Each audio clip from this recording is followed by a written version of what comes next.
So in this video, we'll try to understand the shape of the graph of y equals f of x for any given function f of x by looking more into the details. And this topic is about the concavity of f of x. And concavity describes certain shape for the graph of y equals f of x, and it requires us to use the f double prime, which is of course the second derivative of the function f of x. And let's look at the meaning of the second derivative. F double prime is of course the derivative of f prime of x. And please think about something you learned before. The fact is that, for example, when f prime of course is mathematically the same as derivative of f, and there are a couple of facts we know already regarding the relation between f prime and f. For example, when f prime is positive, we understand that f is increasing. And the other situation is that when f prime is negative, it implies that f is decreasing. And this kind of logical statement follows actually almost automatically from the fact that f prime is derivative of f, because in that case f prime is the slope value of the tangent direction for the graph at y equals f of x, right?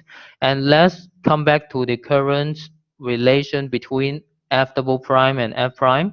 I think based on the logical statement here, we can make the conclusion like when f double prime is positive, we understand that f prime is increasing. And the other case is that when f double prime is negative, we understand that f prime should be decreasing. And let's look at this statement in details. So what is the meaning of f prime is increasing? You see, f prime is increasing means that the slope for any point, I mean for the graph y equals f of x, is actually increasing, because f prime of x represents the slope value of the graph of y equals f of x at certain point x. And what is the meaning of the sentence slope value is increasing? For example, let's think about it. If you're starting with a pretty much horizontal tangent like this, and slope is increasing means you are gradually up, right? Because when you gradually go up, the slope values is gradually increasing to a bigger and bigger positive number.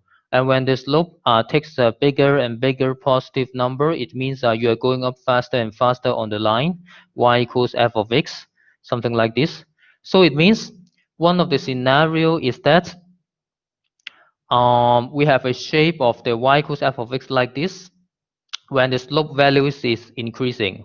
But there are other scenarios, right? I mean, for example, if you start with a arrow which is going downward like this, the slope value is increasing means that you are trying to flatten it out. I mean, you still go downward in the same direction, but the rate of decrease is decreasing. I mean, for example, it's less and less negative in terms of the slope value, and gradually the slope value actually starts to approach zero. When the slope value starts to approach zero, it means the direction that you're traveling along the line of y equals f of x is going to the horizontal direction. So it's kind of like this. It's kind of like this.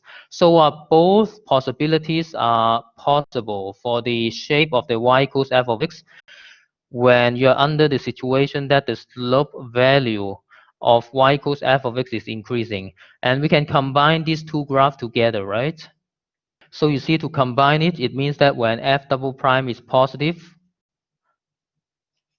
the shape of y equals f of x is actually like this. I mean, by looking at this graph, it doesn't mean that the whole shape occurs in the graph of y equals f of x. I mean, it can occur like just for the first scenario like this or the second scenario like this. But anyway, I just use one single picture to represent both possibilities. And for such shape, we use the word concave up to represent it. This shape is called concave up for the function y equals f of x. And secondly, we can also look at the meaning of f double prime is negative, and everything is turned in the opposite way for the graph of y equals f of x. when the second derivative is negative, we actually have a shape which we call concave down. And that's pretty much the relation between the f double prime, the second derivative, and the graph of y equals f of x.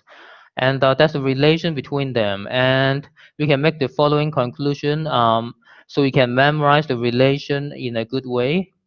So please look at the current picture, which is a good way for you to memorize the relation between the second derivative and the graph of y equals f of x.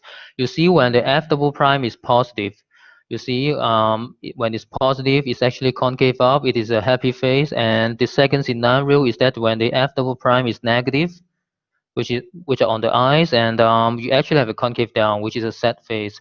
And that's pretty much the relation between f double prime and the graph of y equals f of x. So we'll do an exercise next. So please look at the current example. I'm giving you a function here. You need to tell me for what values of x is f concave up or concave down. And it is all about the use of the second derivative. So let's do it together. So you see f prime is the same as 4x cubed plus 12x squared. And the f double prime is gonna be 12x squared plus 24x. And we need to use the sign table, not the first derivative, but the second derivative f double prime. And to draw the sign table of f double prime, we can be 0 first, and we need to resolve this equation. We can take the 12x as a common factor, and which means that the solutions are 0 or -2. For f double prime equals 0. I'm doing it because I want to draw the sign table for f double prime. And let's do it together. Now for the sign table of f double prime, we notice that we have 2 points here, so I put it there already. And we have 3 intervals. And it's very similar to what you do for the first derivative test. You need to randomly pick 3 points in each interval. And for example, the first interval, I can pick the point f double prime of -3. I can pick just -3 like this. And for the middle interval, I can actually pick -1. So you need to evaluate double prime of -1. And for the last interval, I can evaluate at the point f double prime 1, right? I can choose 1. I can choose 1. And let's look at the sign. Only the sign matters to us. And for example, the first interval, we get a positive f double prime, and it's negative f double prime, and it's positive again. So I put the sign there, positive, negative, and positive. And please recall that we are doing the sign table for the f double prime. And it's a good habit to use the concave shape to represent what you're doing here. For example, for the left interval, we have concave up for the left interval, and concave down for the middle one, and concave up again for the last one. And we can look at the final answer to this problem. So f is concave up for the left interval, which is -infinity up to -2, or the right interval, which is from 0 to infinity. And similarly, f is concave down for the middle interval, which is from -2 to 0. And that's the final answer to this problem.